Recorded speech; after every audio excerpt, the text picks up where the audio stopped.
Pendengar Radio Manggarai dan pemirsa live streaming KPU Kabupaten Manggarai di mana saja berada. Sekarang kita akan masuk pada segmen 5. Segmen ini merupakan segmen debat antara pasangan calon bupati dan calon wakil bupati. Pada segmen ini, masing-masing pasangan calon akan saling memberikan pertanyaan dan saling menanggapi. Kesempatan pertama saya berikan kepada pasangan calon nomor urut 1 untuk memberikan pertanyaan kepada pasangan calon nomor urut 2. Waktu 1 menit dari sekarang. Terima kasih. Dalam beberapa kesempatan pasangan calon nomor urut 2 itu kemudian menjanjikan akan memberikan kenaikan gaji guru komite sebesar 100% atau kalau saya hitung-hitung 1,5 juta. Itu kalau dikalikan dengan jumlah guru komite sekarang 3.237, itu total seluruh biaya yang dibutuhkan dalam setahun ada 58 miliar sekian. Itu yang pertama. Kemudian yang kedua juga dijanjikan berkaitan dengan pemberian 1 juta untuk pembersihan lahan. Pertanyaan saya, ini duitnya dari mana? Kalau saya lihat dari belanja-belanja sekarang ini untuk belanja modal atau belanja langsung itu tinggal tidak sampai 500 miliar. Nomenklatur untuk bantuan 1 juta untuk bersih lahan itu dari mana? Apa nomenklaturnya? Terima kasih. Terima kasih Bapak atas pertanyaannya. Kesempatan berikut saya berikan kepada pasangan calon nomor urut 2 untuk menjawab pertanyaan. Waktu saya berikan 5 menit dari sekarang. Baik, terima kasih banyak Bapak untuk pertanyaannya. Pertama, kita menjanjikan untuk menaikkan insentif guru komite. Kemudian yang kedua ada untuk pembersihan lahan. Perlu disampaikan bahwa pada tahun 2021 ini kita berencana untuk melakukan investasi di bidang pertanian, pembukaan lahan yang akan dilakukan oleh BUMD, oleh PT MMI. Hasil dari investasi itulah yang akan digunakan pada tahun 2022 untuk membiayai berbagai program-program yang kita sudah janjikan. Berkaitan dengan 1 juta untuk pembersihan lahan itu menjadi salah satu item kegiatan dari program Petani Muda Milenial Manggarai. Program Petani Muda Milenial Manggarai ini adalah program yang didesain untuk membuat atau merangsang petani muda, merangsang para pemuda untuk kembali mengerjakan kebun atau lahan yang sudah ada atau lahan yang masih belum digarap. Ini terutama untuk menyediakan komoditi yang strategis yang sesuai dengan tren yang sedang terjadi di pasaran. Kita ambil contoh jahe merah, porang, tanaman hortikultura baik sayur-sayuran maupun buah-buahan. Itu juga menjadi salah satu jalan keluar bagi persoalan pengangguran yang ada. Kita tahu bersama bahwa salah satu masalah penting di Manggarai saat ini adalah lahan memang tersedia, tapi modal untuk mengerjakan itu jadi masalah. Modal itu di awal apa? Modal itu di awal adalah biaya untuk pembersihan lahan. Dari perjalanan kami keliling Manggarai, modal untuk pembersihan lahan, ketiadaan modal untuk pembersihan lahan inilah yang menjadi salah satu sumber pergi keluarnya tenaga kerja produktif ke Kalimantan, ke Papua maupun Malaysia. Itu antara lain untuk mencari modal tambahan bagi mereka untuk mengerjakan kembali lahan yang ada di kampung atau di desanya masing-masing. Dalam program Petani Muda Milenial ini juga kita tidak hanya bicara tentang biaya pembersihan lahan, tetapi juga kita bicara tentang penyediaan bibit. Kita tahu bahwa bibit juga sering jadi masalah.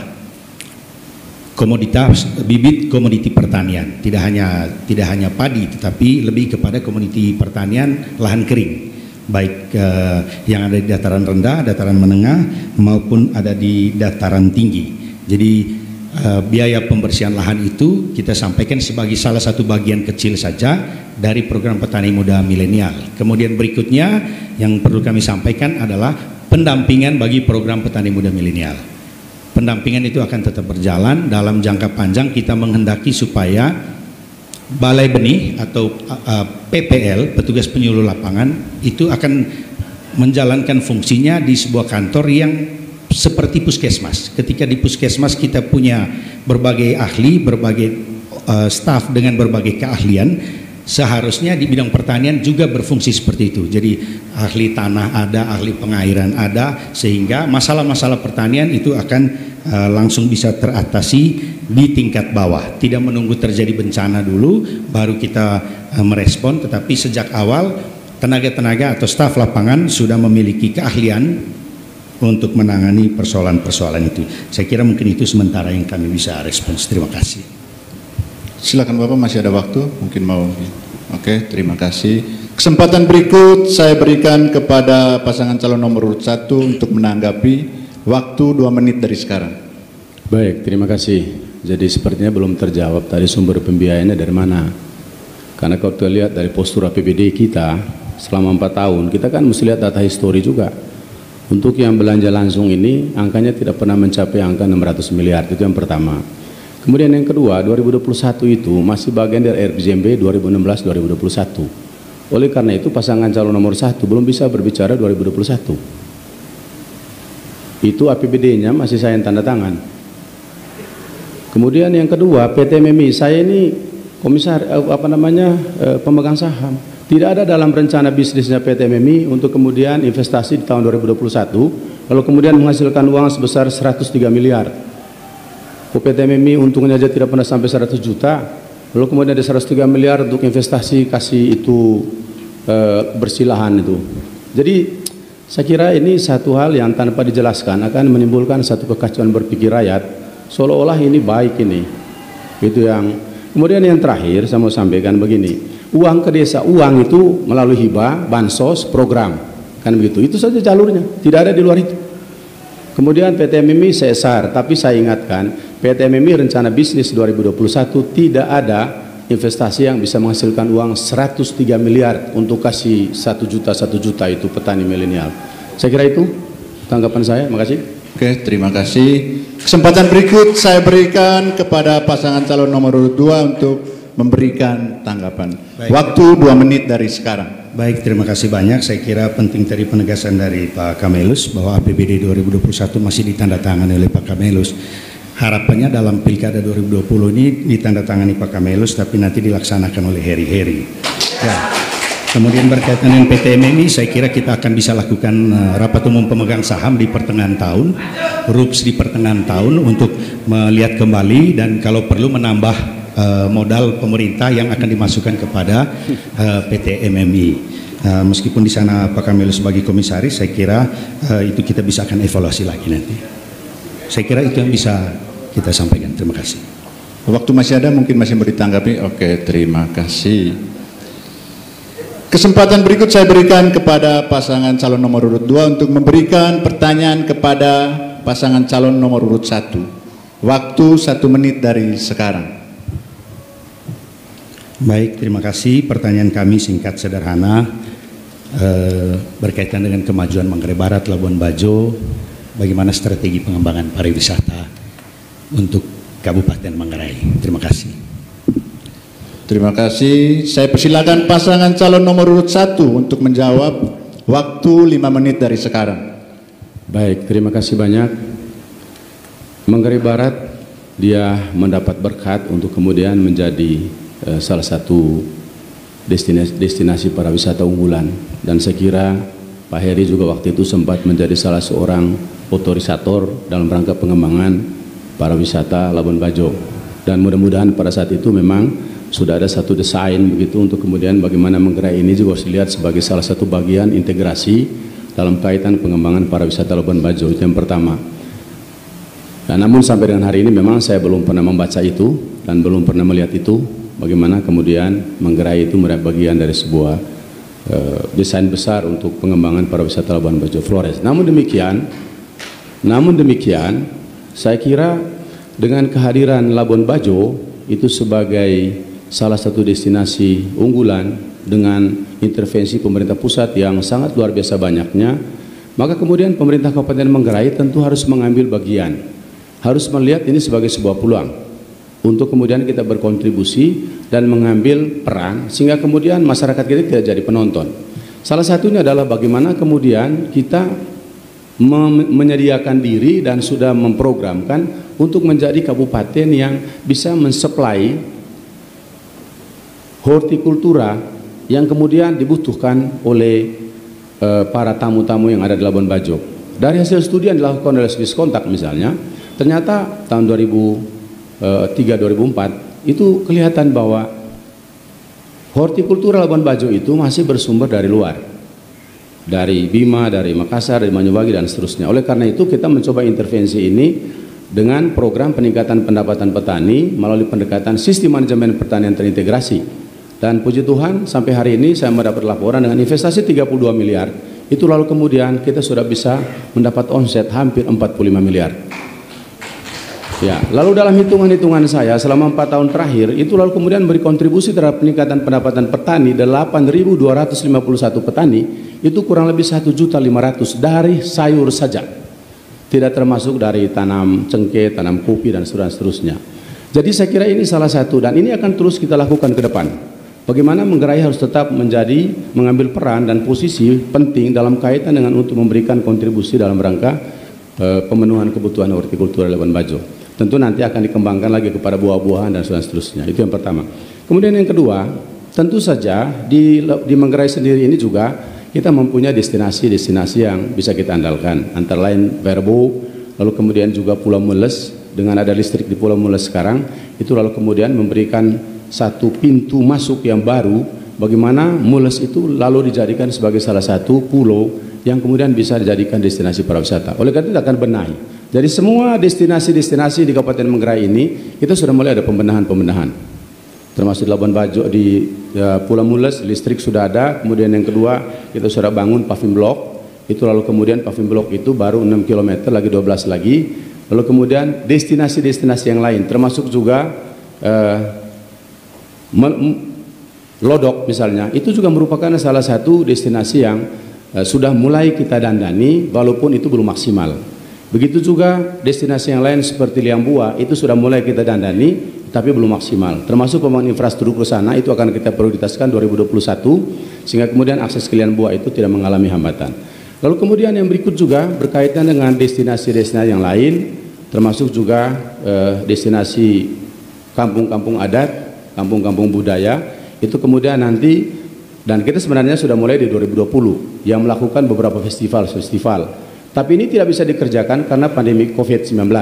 Padahal kita sudah rencanakan di 2020 ada kurang lebih 7 festival yang akan kita lakukan sebagai bagian dari bagaimana para wisata Labuan Bajo ini, itu kemudian juga bisa memberi kontribusi peningkatan kehidupan dan kemakmuran rakyat Manggarai secara keseluruhan. Saya kira kebijakan itu akan terus kita pertahankan. Dan memang hal ini juga akan menjadi kerja kita bersama. Apa yang kita sudah mulai, kemudian kita akan terus benahi untuk menjadi lebih maju dari waktu yang sekarang kita ada ini. Tentu saja ini juga dalam konteks bagaimana pandemi COVID-19 tentu akan berdampak semua pada kehadiran wisatawan di Labuan Bajo, tapi sekaligus juga nanti itu akan berpengaruh juga terhadap bagaimana produk-produk hasil pertanian dari petani hortikultura itu kemudian omsetnya pasti akan menurun karena kondisi pasar di sana sudah berubah. Terima kasih. Ya, terima kasih kepada pasangan calon nomor urut 1. Kesempatan berikut saya berikan kepada pasangan calon nomor urut 2 untuk menanggapi. Waktu 2 menit dari sekarang. Baik, terima kasih banyak. Saya kira kita semua sudah mendapat gambaran yang sangat jelas dari Pak Paslon nomor 1. Masukan kami untuk dipertimbangkan bersama adalah meskipun keuangan negara, keuangan daerah sedang mengalami penurunan, tapi sebaiknya dan kita akan tetap lakukan itu adalah festival-festival sebagai atraksi di Kabupaten Manggarai pada tahun 2020. Tentu tidak berharap semata-mata pada pendanaan dari pemerintah, tetapi pendanaan kolaboratif dari pemerintah daerah, pemerintah pusat, pemerintah dari swasta yang pada saat ini sedang gencar dan menginginkan kemajuan pariwisata di Manggarai. Saya kira itu masukan dari kami. Terima kasih. Masih ada waktu Bapak. Kesempatan berikut saya berikan kepada pasangan calon nomor urut 1 untuk kembali menanggapi. Baik, terima kasih. Waktu 2 menit dari sekarang. Siap. Ketika kami mendesain festival, kami tahu bahwa itu memang adalah bagian dari satu upaya untuk mempromosikan Manggarai ini. Kita punya kekayaan yang sangat luar biasa. Maka kemarin kita coba mulai, tetapi karena memang pandemi Corona 19 ini melarang, tidak boleh kumpul-kumpul, hanya tidak boleh 50 orang dan seterusnya, ya memang tidak bisa dilakukan. Begitu kita lakukan ini, maka kita juga menyalahi aturan-aturan COVID-19. Sebenarnya yang kami harapkan juga selama ini adalah bagaimana kemudian ketika Pak Heri ini menjadi salah satu otorisator di sana, itu kemudian memberikan semacam peta tentang bagaimana sih sebenarnya pengembangan pariwisata Labuan Bajo Flores ini, dan di mana kira-kira Manggarai dalam peta itu. Sehingga demikian sebenarnya kita jangan menunggu jadi bupati dulu, tapi pada saat kita memainkan peran itu, maka saya kira kontribusi itulah yang kita harus lakukan. Tapi ya jujur saja mungkin saya yang tidak melihat atau kurang membaca. Tapi sepanjang yang saya tahu memang belum ada satu grand design yang disusun oleh badan otorita waktu itu, termasuk beliau ada di dalamnya.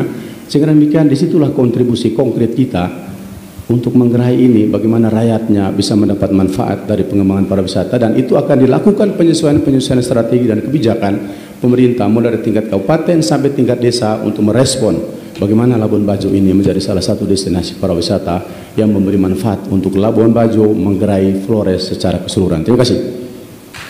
Masih ada waktu Bapak, masih mau ditambahkan? Ya, saya kira cukup.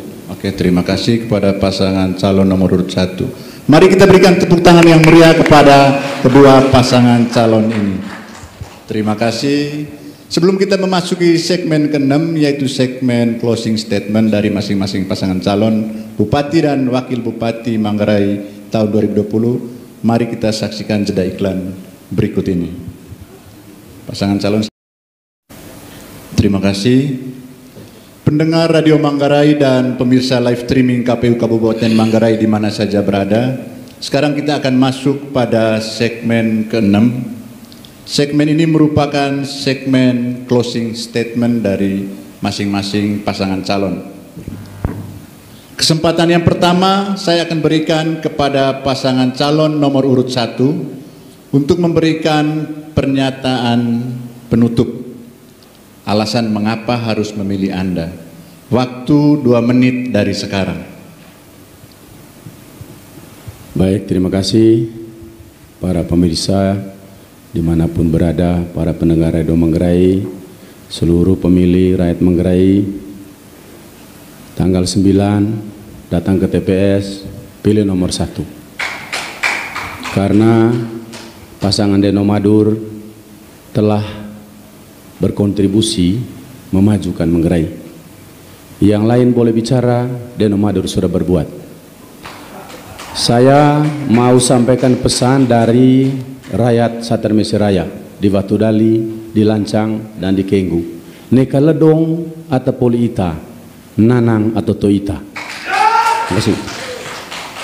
Waktu masih ada Bapak, silakan kalau mau ditambahkan.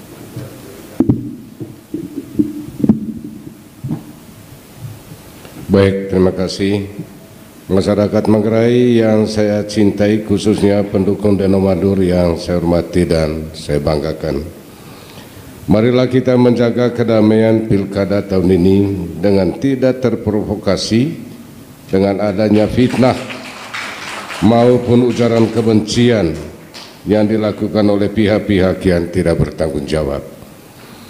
Marilah kita bergandengan tangan dan bersatu dalam persaudaraan demi Manggarai yang lebih maju. Pilihlah Deno Madur pada tanggal 9 Desember 2020, hanya satu di dalam hati Bapak Ibu sekalian. Terima kasih. Masih ada waktu Bapak, masih mau ditambahkan? Baik, terima kasih. Ya, saya terima kasih kepada seluruh aparat keamanan. Tentu kita semua menjaga pilkada ini supaya dana pilkada yang sedikit ini lalu kemudian tidak membuat aparat keamanan repot lagi dengan tindakan-tindakan. Waktu habis Bapak, saya persilakan untuk kembali. Terima kasih. Kesempatan berikut saya berikan kepada pasangan calon nomor urut 2 untuk memberikan pernyataan penutup. Alasan mengapa harus memilih Anda. Waktu 2 menit dari sekarang. Baik, terima kasih banyak. 9 Desember sudah dekat. Pilihan ada pada semua masyarakat Manggarai. Memilih yang jelas-jelas sudah mengingkari janji-janjinya sendiri 5 tahun lalu, atau mau datang dengan harapan baru. Track record, rekam jejak tidak bisa dipungkiri. 20 janji 5 tahun lalu tidak ditepati. Tapi pilihan ada pada kita semua. Kalau kita mau dibuai dengan janji-janji baru lagi, maka pilihan ada pada semua masyarakat Manggarai. Kita sedang berada di palang pintu perubahan. Mari bersama-sama menjemput masa depan Manggarai yang lebih cerah dengan generasi baru politik Manggarai. Pilih nomor 2, Heri Heri, jalan menuju perubahan. Silakan Bapak, waktu masih ada.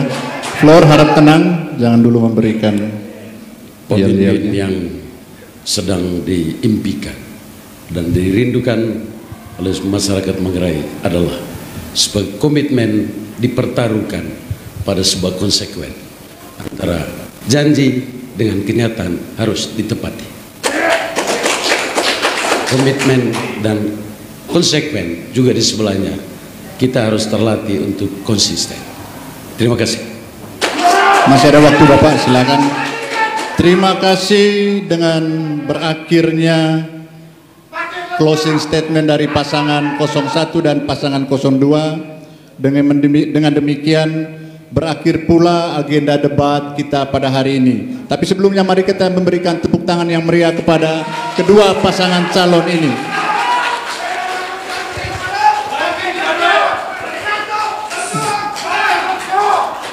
Yang berikut saya persilakan pasangan calon bupati dan wakil bupati dari nomor urut 1 dan nomor urut 2 untuk bisa kembali mengambil tempat di floor.